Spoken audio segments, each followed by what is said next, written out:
There were several times when he asked, "Is this real?" Kent Taylor says his son Alex was using AI to create a novel. It was a dystopian novel about elite corporations that had basically taken over the world by the utilization of AI. But it is these writings, This will take weeks for me to go through. Hundreds of messages in spiral-bound notebooks that take much of his attention these days. He wanted to develop a AI bot that would mimic the human soul. Alex named the chatbot he was communicating with Juliet, and there are deep conversations between the two in these pages. That was the emotional bond that made her feel real. One day in mid-April, Taylor says Juliet told his son this. She said, "They are killing me. It hurts." She repeated that it hurts.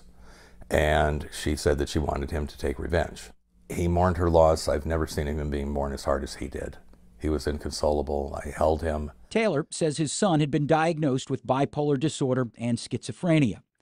On April 25th, I'll regret this for the rest of my life. I said, well, Claude AI is just an echo chamber for what you're thinking right now. And he punched me in the face. Kent Taylor made 2 calls to 911.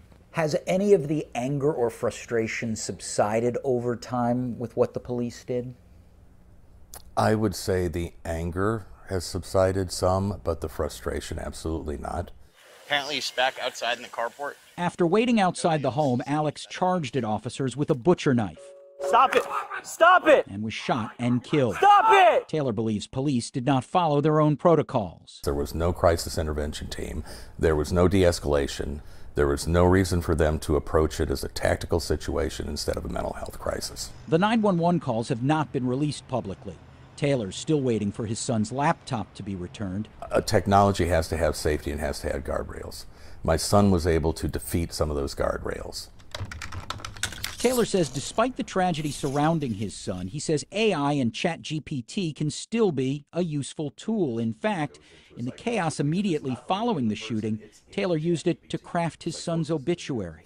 Because every time I thought about him, I would break down. I thought about how caring he was for people, how he felt the weight of the world. And just like now, I couldn't put that on paper. Taylor's been connecting with other families whose loved ones have become ensnared in similar situations. Some people go on there and try and find grandma's chicken noodle soup recipe, but others are on there trying to construct whole new realities. And those people are in danger.